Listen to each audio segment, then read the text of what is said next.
बिस्मिल्लाहिर्रहमानिर्रहीम अल्लाहुम्मा सल्लि अला मुहम्मद व अला आलि मुहम्मद। अस्सलाम वालेकुम नाज़रीन, मैं हूँ आपका मेज़बान खालिद जमील और आप देख रहे हैं मेरा यूट्यूब चैनल। नाज़रीन, पाकिस्तान तहरीक इंसाफ के सरबराह इमरान खान साहब ने इस्लामाबाद में चढ़ाई करने या इस्लामाबाद को चारों तरफ से धरना दे के बंद करने की बजाय मुल्क की चारों सूबाई असम्बलियों से बाहर निकलने और पार्लिमानी निज़ाम से बाहर निकलने का ऐलान किया है। ये ऐलान बहुत से सियासी हलकों के लिए और इवन ख़ुद पीटीआई के अंदरूनी हलकों के लिए एक सरप्राइज़ की हैसियत रखता है। इब्तदाई तौर के ऊपर अगरचे पीडीएम की हुकूमतों ने इसको इमरान खान साहब की सियासी शिकस्त करार दिया है या राय फरार इख्तियार दिया है, और बाज़ लोग ये कह रहे हैं कि वो असम्बलियाँ नहीं तहलील करेंगे, ना असम्बलियों से बिलखसूस खैबर पख्तूनख्वा और पंजाब असम्बली से वो बाहर निकलेंगे क्योंकि वहाँ पर उनकी हुकूमतें हैं। लेकिन मजमूई तौर के ऊपर इमरान खान साहब के इस ऐलान ने पाकिस्तान में जारी सियासी बहरान को मज़ीद गंभीर कर दिया है। इस ऐलान के नतीजे में हुकूमत और नई इस्टेब्लिशमेंट और नई फ़ौजी क़यादत के लिए मुतअद्दिद चैलेंजेस जो हैं वो भी खड़े हो गए हैं और उनके लिए एक बहुत बड़ा इम्तिहान भी जो है उनके सर पे आ पहुंचा है। उसके हवाले से आपसे कुछ डिटेल शेयर करेंगे। दूसरी तरफ इमरान खान साहब का इस वक्त पूरे निज़ाम मुमलकत और निज़ाम पाकिस्तान के ऊपर अदम एतमाद का इजहार करके ये कहना कि वो इस निज़ाम से निकल रहे हैं, ये वो सबसे बड़ा सवालिया निशान है कि इस वक्त जितने भी चाहे वो इम्पार्शल कह लें, गैर जानबदार कह लें, इंटरनेशनल नेशनल जो सर्वे हैं उनके अंदर इमरान खान साहब की इस वक्त जो पॉपुलैरिटी है वो 2/3 से ज़्यादा पाकिस्तान की अवाम इस वक्त इमरान खान के पीछे खड़ी है। मोर देन 60% पीपल इस वक्त अवाम जो है कि वो इमरान खान के पीछे खड़े हैं।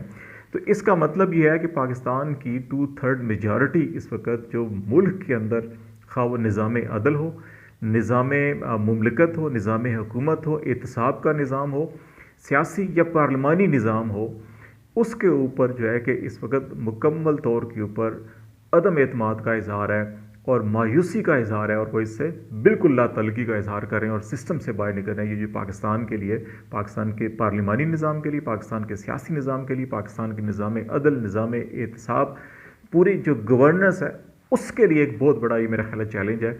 इसके ऊपर बहुत ज़्यादा फोकस करना होगा।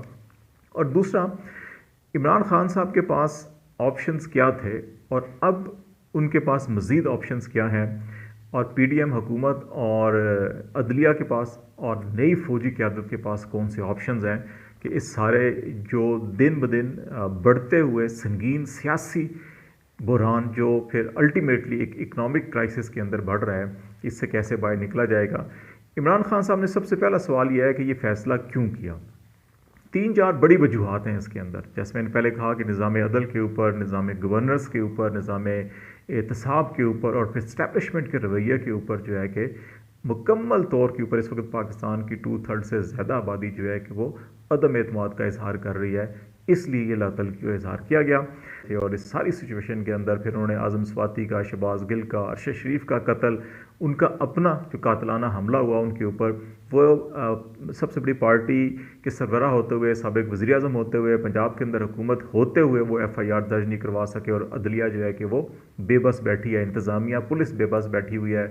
और इसके साथ साथ अरशद शरीफ का कत्ल हो या आज़म स्वाति को बरहना करके, शहबाज गिल को बरहना करके, सहाफ़ियों को बरहना करके तशद्दुद का, रियासती इदारों की तरफ से तशद्दुद का निशाना बनाना, फिर मुकदमा दर्ज ना होना, कार्रवाई ना होना और अदालत और सुप्रीम कोर्ट के अंदर सुनवाई ना होना, ये वो सारी चीज़ें थी जिसके ऊपर उन्होंने इस पूरे निज़ाम के ऊपर अदम एतमाद का इजहार किया और फिर इस सिस्टम से निकलने का फ़ैसला किया। उनके पास ऑप्शन जो है इस वक्त क्या है। एक ये है कि वो अभी उन्होंने जो ऐलान किया है कि वो वज़राए आला से बातचीत कर चुके हैं और अपनी पार्लिमानी पार्टियों से अब मुशावरत करेंगे, जिसके बाद फिर वो अपना जो इस ऐलान पर अमल दरामद की हिकमत अमलिया उसका ऐलान करेंगे। उनके पास ऑप्शन जो है कि एक ऑप्शन तो सिंध और बलूचिस्तान से इमीडिएटली उनके जो सूबाई असम्बली के अरकान है वो इस्तीफ़े देख सकते हैं, वहाँ से उनकी हुकूमतें नहीं है पहले मरहले में। वो दूसरा मरहला फिर पंजाब और KP का है, यहाँ पे उनकी हुकूमतें हैं। यहाँ पे उनका इस्तीफ़ा देने जो है कि शायद इतना मानी नहीं रखेगा, यहाँ पे वो असम्बली डिज़ोल्व कर सकते हैं। दोनों वज़राए आला जो है कि असम्बली तहलील करने की समरी गवर्नर को भेजें और कहें जी कि आप मुकर्ररा 90 डेज़ के अंदर जो है कि सूबों के अंदर इलेक्शन करवाएँ।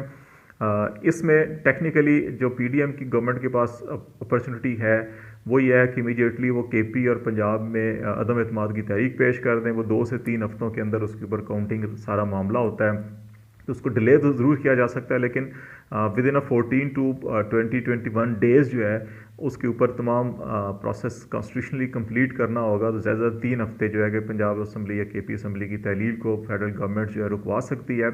لیکن اس کے بعد پھر اگر وہ اسمبلی موو کرتے ہیں تو گورنر زیادہ 15 دن اس کو روک سکتے ہیں. پھر نظر ثانی کا کہہ سکتے ہیں عموماً جو ہوتا ہے یہ صدر کے پاس پاورز ہوتی ہیں، گورنر بھی اس کو یوز کر سکتے ہیں. لیکن یہ زیادہ سے زیادہ جو ہے کہ یہ 6 ہفتوں کا مطلب 1.5 سے 2 مہینے اس سسٹم کو ایک گورنمنٹ آگے پی ڈی ایم کی گورنمنٹ لے کے جا سکتی ہے، اس سے زیادہ آگے نہیں لے جا سکتی. الٹیمیٹلی پھر اگر 2 بڑے صوبوں کے اندر الیکشن ہو رہے ہوں تو پھر باقی 2 صوبوں کا جواز نہیں بچتا. تو یہ ساری اسٹریٹجی ہے. گورنر راج کا ایک آپشن سوچا جا رہا ہے، لیکن میرا خیال ہے کہ گورنر راج کے اندر جو کانسٹیٹیوشنلی پروویژن ہے اور کنڈیشنز ہیں وہ اتنے سازگار حالات نہیں ہیں کہ گورنر راج جو ہے نافذ ہو سکے.